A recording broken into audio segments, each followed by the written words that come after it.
Assalamualaikum warahmatullahi wabarakatuh. Perkenalkan, nama saya Muhammad Iqbal, mahasiswa dari Politeknik TADC, jurusan Teknik Informatika, kelas 2K. Pembahasan kali ini tentang pemrograman modular.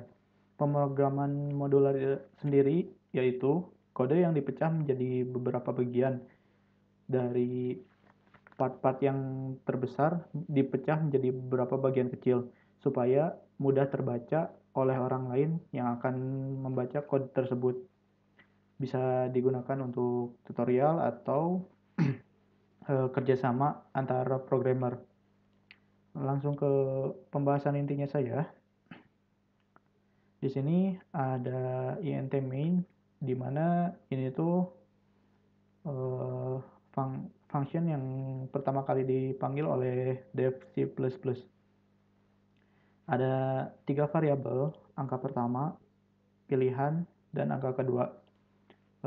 Kode di sini ditujukan untuk kalkulator sederhana, yang dimana ada 5 pilihan, pertambahan, perkalian, pengurangan, pembagian, dan modulus atau sisa hasil bagi.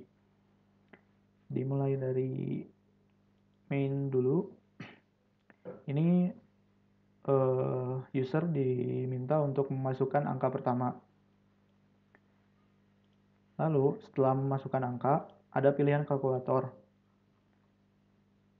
Nah, pilihan kalkulator ini dibuat menjadi part-part yang kecil supaya tidak tidak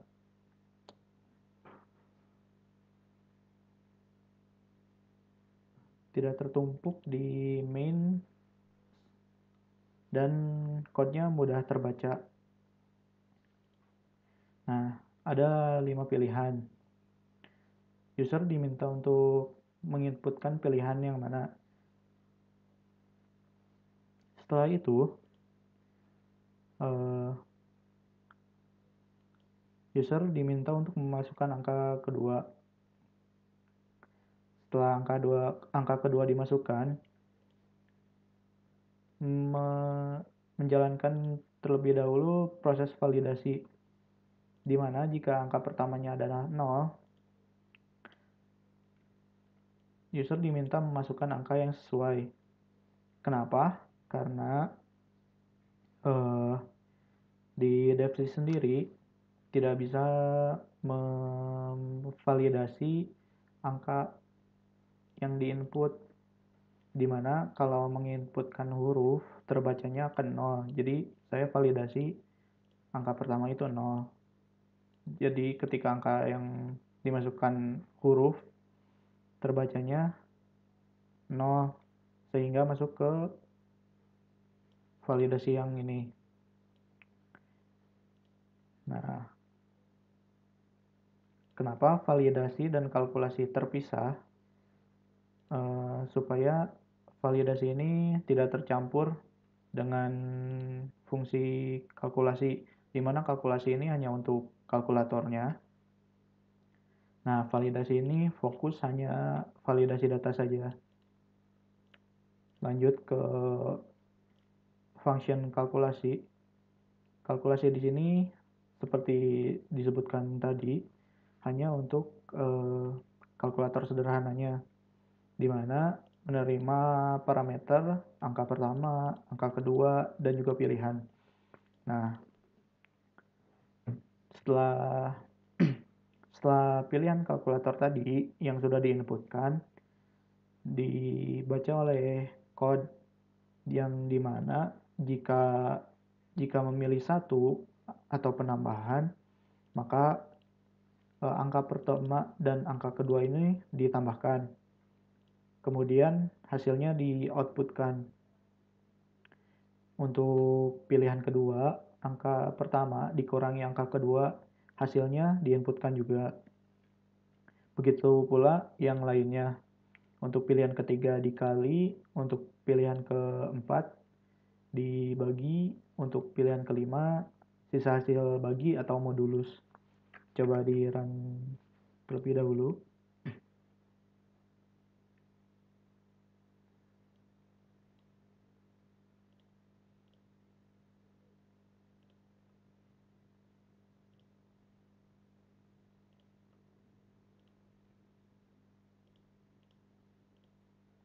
Nah, ini berbentuk console application dari C++-nya. Masukkan angka pertama, pilihan kalkulatornya.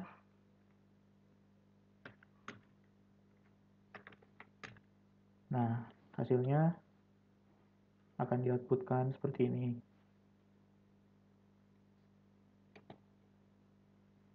Yang selanjutnya adalah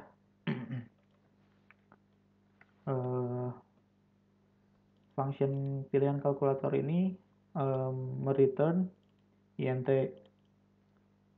sedangkan kalkulasi tidak mereturn apa-apa, sehingga functionnya void karena outputnya langsung ditampilkan di function kalkulasi, tidak mereturn nilai apapun.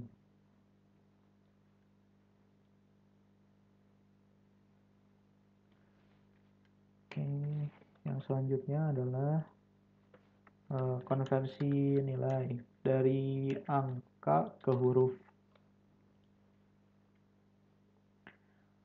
Sama seperti tadi, kodenya dibagi menjadi part-part kecil, di mana validasi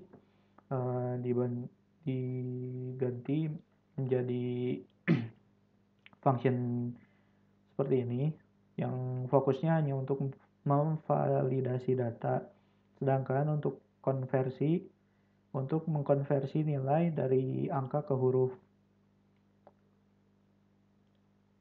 Nah,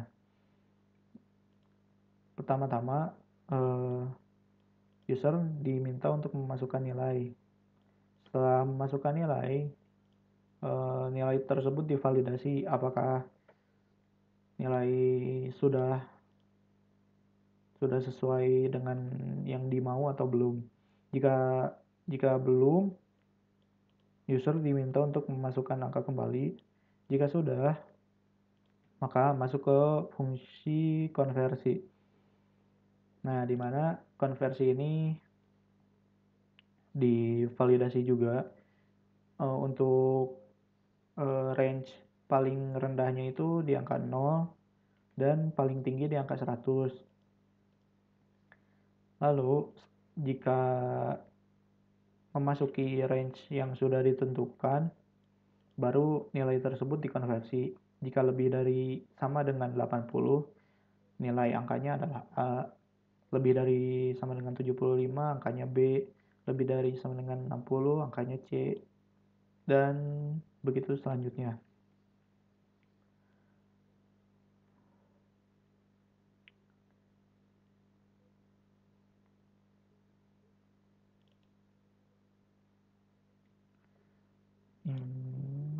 Kita coba run.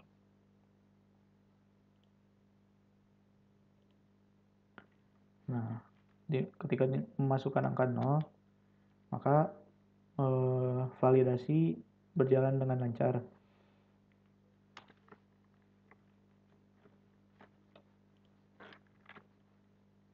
Ketika memasukkan huruf, begitu juga, karena seperti yang saya sebutkan tadi, ketika memasukkan huruf, defc ini akan membaca itu sebagai angka 0. Nah, ketika dimasukkan angka 85, nilai 85 ini akan dikonversi menjadi nilai huruf, di mana nilai hurufnya adalah A. Begitu pembahasan kali ini tentang modular. Saya cukupkan. Terima kasih.